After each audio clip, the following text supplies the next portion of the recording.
Nick Angstadt from Locked On NBA here with Matt Moore of the Locked On Nuggets podcast. The Denver Nuggets will now go into the playoffs with Nikola Jokic, probably the MVP, and without Jamal Murray. That's a kind of a huge absence for them. What is the playoff rotation looking like for this team? They had Aaron Gordon. They're missing Jamal Murray. Now, what does this team look like now? And who are the role players that are going to have to step up in spite of Murray's absence?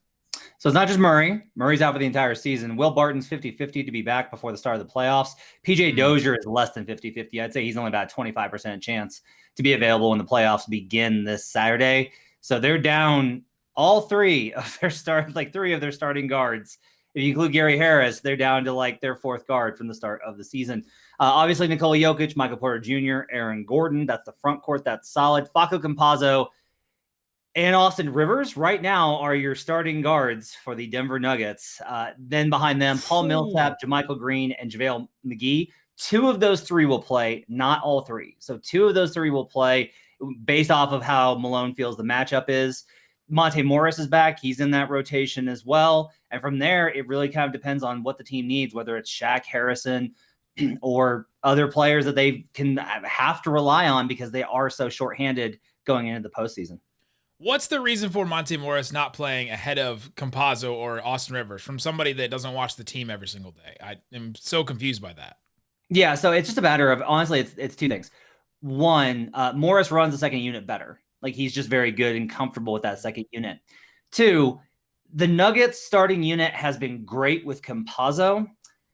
I think there's a synergistic element to this where Campazzo plays better when he's next to Jokic. No surprise, everybody plays better when they're next to Jokic, but yeah, the difference is a lot greater than it is for other players. Campazzo genuinely makes those lineups better when Jokic is on the floor because of his passing and his pesky defense and his court vision and everything else. If you take Jokic off, they really struggle. Campazzo has a hard time running traditional NBA offense, pick and roll, that kind of stuff, and he's not a great shooter. So those lineups have really struggled. The starting lineup's been really good. Why mess with what's working? So Campazzo is going to start. Interesting. Has anybody emerged as a team favorite, a fan favorite, a player that off the bench? Is it just Campazzo? Is there somebody else that maybe we had? Yeah. No, it's Campazzo. I mean, look, the guy's 5'9", pesky, dives on the floor. Looks like he's hustling his face off. He is the guy that everybody loves. It'll be interesting to see because he's going to be matched up on Damian Lillard a lot in this series. And this is going to be a big test of whether or not a guy that is 5'9" can reliably play defense against one of the NBA's best players, especially considering the Blazers are putting Dame in fewer pick and rolls because of how often teams do exactly what Denver does and blitz him in the pick and roll to get the ball out of his hands. So he's just isoing a lot more. He's rejecting screens, and that puts a lot more pressure on Campazzo. But you can be sure every time that he does anything, the crowd's going to go nuts. We obviously know Jokic. What is the biggest strength of this Denver Nuggets team? Why does he make them so good? The ability to punish whatever decision you make. So you want to be unsolvable in a playoff matchup. If you play him single coverage, he's going to score on you. If you bring the help, he's going to absolutely dice you with passing. And it's not just, you double and he kicks it to a wide open shooter.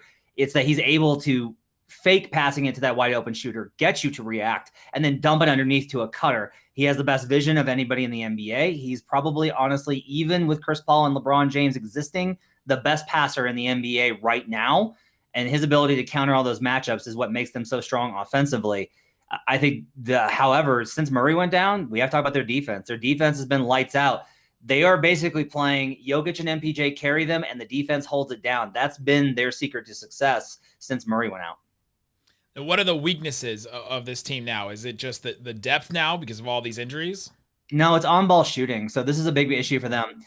In the playoffs, you need guys that can hit shots off of the dribble. And you look at MPJ, and definitely he's great at those. He is 6'10" and a 50-40-90 shooter.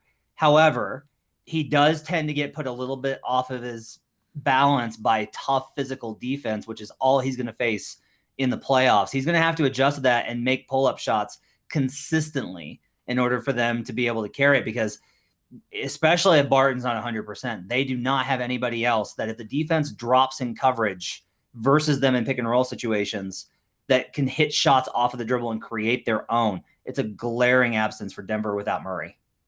What are the stakes for this Denver Nuggets team? I mean, is Michael Malone on the hot seat if they get swept in the first round? I mean, is there going to be big wholesale changes? It seems like they're playing with house money a little bit here because Murray's out and it's kind of your built-in excuse. But are there any real stakes for if they lose or even if they win and go the opposite way? I mean, if you win, it's obviously like a great sign, right? If you get out of the first round matchup and you make the second round, you've already accomplished a lot without Murray. This is honestly a free roll. The front office isn't going to hold it against Malone if he loses in the first round to a red hot Blazers team without Jamal Murray. It will instantly be like, well, we didn't have our second best player who scored 50 twice in a series last year. So this is really kind of a free roll. I do think one of the big things, though, is to see how this team matches up in a postseason environment because there have been so many changes. Aaron Gordon, how does he do? Can Facu Campazzo be part of a serious playoff rotation? There are questions they need to answer, but I don't think there's that much on the line as far as the future of this team. And the last thing here, is there any national narratives that you've heard that are wrong or misunderstood about this team? Is it, something about Jokic that, some people say he doesn't play defense. Is there anything about Michael Porter Jr.? He doesn't play defense, right? Like there's a couple of things there with them that they're sitting ducks because they don't have Murray. Is there anything like that you've heard that you say this is misunderstood or just straight up wrong? Yeah, I mean, I think the defense is kind of the easy one to point to. They've been great defensively. I did a big article on Nikola Jokic and about his MVP case. You can find it on my Twitter. And like he is good. He is fine to good defensively. It's hard to make an argument that he is bad. It's hard to make an argument he's anything less than good. He's not Joel Embiid, but he's still very good. MPJ's come a long way. This team's a lot better defensively than it was at the start of the season. They're playing more defensive guards now, and that helps. They've lost scoring power because of that, but that's helped their defense as well. They're a surprisingly good defensive team. The other thing I just think is there's going to be a lot of referendums, I think, on the MVP vote based off of this series. And it's just not the right environment to do that. There's a bunch of reasons why that's false, but it's going to be, I'm already expecting is this your MVP to be a continuing narrative going into the playoffs. Oh, and why wouldn't it be, right? I mean, of course, you have to, as soon as you get the accolade, you have to defend it. Matt Moore, you can find him on Twitter, and also, if you're not following him on Twitter, I don't know if you're an NBA fan, but you can also listen to him on the Locked On Nuggets podcast. Matt, thanks for joining us. Thank you.